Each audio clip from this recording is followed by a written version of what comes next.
Hello friends, this is Priyanshu. और क्या आपको पता है कि हमारे सौरमंडल का दूसरा ग्रह काफ़ी हद तक हमारे पृथ्वी जैसा है। शुक्र ग्रह को आप पृथ्वी की बहन कह सकते हो, क्योंकि कई ऐसे पैरामीटर्स हैं जो कि वीनस और अर्थ में सिमिलर हैं। परंतु अभी वीनस पर लाइफ एग्जिस्ट नहीं करता है। साइंटिस्ट के अनुसार वीनस पर भी कभी लाइफ एग्जिस्ट करता था और वहाँ समुद्र भी थे, लेकिन किसी कारणवश वहाँ से समुद्र और लाइफ दोनों खत्म हो गए। क्या ये बात सच है? इसके बारे में हम आगे बात करेंगे। और क्या आपको पता है कि शुक्र ग्रह के एटमॉस्फेयर में सल्फ्यूरिक एसिड के बादल हैं? एक्सप्लोरिंग सोलर सिस्टम सीरीज के थर्ड एपिसोड में आपका स्वागत है। हम आज के इस वीडियो में शुक्र ग्रह के बारे में गहराई से जानने वाले हैं। हमने इस सीरीज के पिछले 2 एपिसोड में सूरज और मरकरी के बारे में गहराई से जाना। अब बारी है वीनस की। इस सीरीज का प्लेलिस्ट का लिंक आपको नीचे डिस्क्रिप्शन बॉक्स में मिल जाएगा या फिर आई बटन पर फ्लैश हो रहा होगा। इस वीडियो को देखने के बाद आप उन्हें भी चेकआउट जरूर कीजिएगा। So without wasting further time, let's get started with third episode of Exploring Solar System series. Venus, our Earth's devil brother.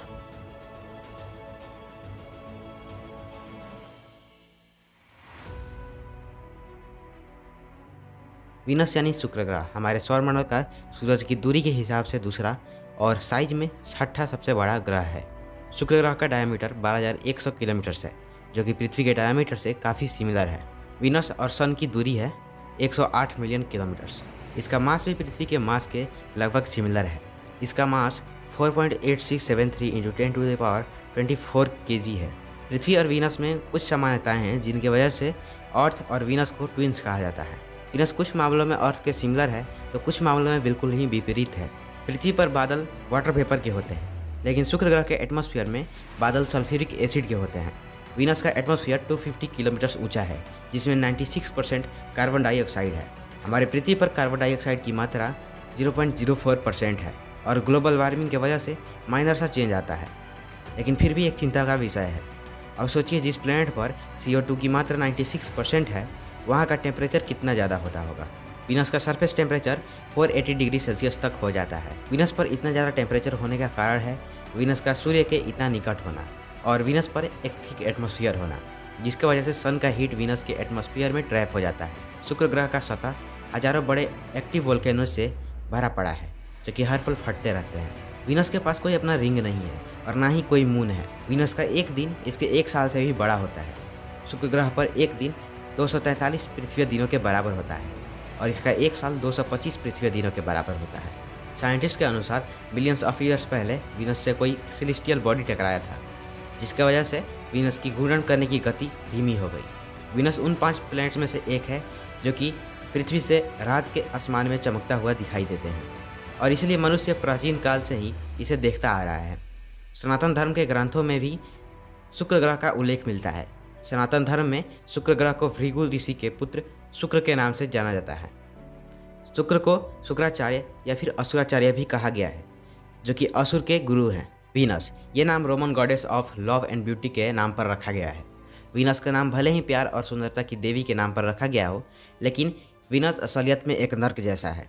वैज्ञानिकों के लिए सबसे कॉम्प्लेक्स क्वेश्चन है कि एक ग्रह कैसे फॉर्म हुआ और वहाँ पर लाइफ कैसे आ सकता है। अर्थ और वीनस में कई सारी सिमिलैरिटीज हैं, लेकिन उनके किस्मत अलग अलग है। साइंटिस्ट के अनुसार अर्थ और वीनस का साइज सिमिलर है और वीनस पर भी कभी समुद्र हुआ करता था, लेकिन वीनस अब एक नर्क बन चुका है। सूरज के फॉर्मेशन के समय नेबुला का बचा हुआ मैटर एक डिस्क का शेप लेने लगा और समय के साथ साथ वो डिस्क ग्रेविटेशन की वजह से कई छोटे छोटे गोलीय पिंडों का रूप लेने लगा और लंबी अवधि के बाद वो गोलीय पिंड प्लैनेट्स बने और उन्हीं में से एक था वीनस। वीनस के हिस्ट्री को जानने के लिए हम कई मिशंस लॉन्च कर रहे हैं।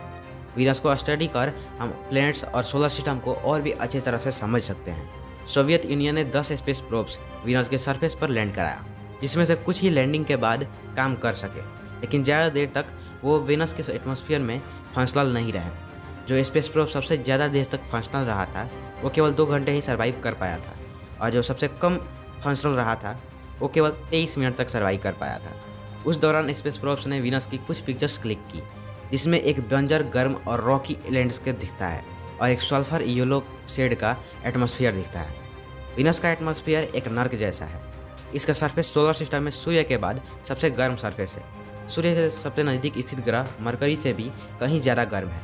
वीनस का एटमॉस्फेरिक प्रेशर उतना है जितना कि पृथ्वी पर समुद्र के 1 किलोमीटर गहराई में होता है। इसका एटमॉस्फेयर मोस्टली CO2 से बना हुआ है और उसमें सल्फ्यूरिक एसिड का बादल है। भले ही वीनस का सरफेस जीवन के लायक नहीं है, लेकिन उसके एटमॉस्फेयर में कुछ चीज़ें ऐसी हैं जिसकी वजह से वहाँ माइक्रोबियल लाइफ हो सकता है। इसलिए नासा जैसे स्पेस एजेंसीज फ्यूचर में कई सारे मिशंस लॉन्च करने वाले हैं, जिनकी मदद से हम वीनस के बारे में और भी गहराई से जान पाएंगे और हो सकता है हम वहाँ पर लाइफ का भी खोज कर पाएँ। परंतु शुक्र ग्रह का वातावरण साइंटिस्ट के लिए एक बड़ी चुनौती है। वैसे तो वीनस पर कई सारे मिशंस लॉन्च किए गए हैं, लेकिन उनमें से ज़्यादातर मिशंस फेल हो चुके हैं। रशिया ने 1961 में वेनेरा 1 स्पेस मिशन को शुक्र ग्रह पर भेजने की कोशिश की, लेकिन संपर्क टूट जाने के कारण वो मिशन असफल रहा। इसके बाद नासा का मेरिनर 1 भी शुक्र ग्रह के ऑर्बिट में पहुंचने में असफल रहा। इसके बाद मेरिनर 2 सफल रहा। साल 2006 में ESA का वेनेरा स्पेस शटल ने शुक्र ग्रह पर 1000 से भी ज़्यादा वोल्केनोज की डिस्कवरी की थी। उसके बाद मेरिनर, वेगा, स्पुतनिक, कॉस्मोस और वेनेरा जैसे स्पेस मिशंस ने हमारे वीनस की अंडरस्टैंडिंग को और भी अच्छा बनाया। हमें अभी वीनस के बारे में बहुत कुछ जानना है और ये सफ़र हज़ारों सालों तक चलेगा। तो आज के लिए बस इतना ही, और अगर आपको ये वीडियो पसंद आया तो इस वीडियो को लाइक कर दीजिएगा, अपने फ्रेंड्स और फैमिली के साथ शेयर कर दीजिएगा, और ऐसे ही वीडियोज़ देखते रहने के लिए चैनल को सब्सक्राइब करके बेल आइकन को प्रेस करना मत भूलिएगा। चलिए गाइस, मैं मिलूंगा आपसे नेक्स्ट वीडियो में। Till then keep watching.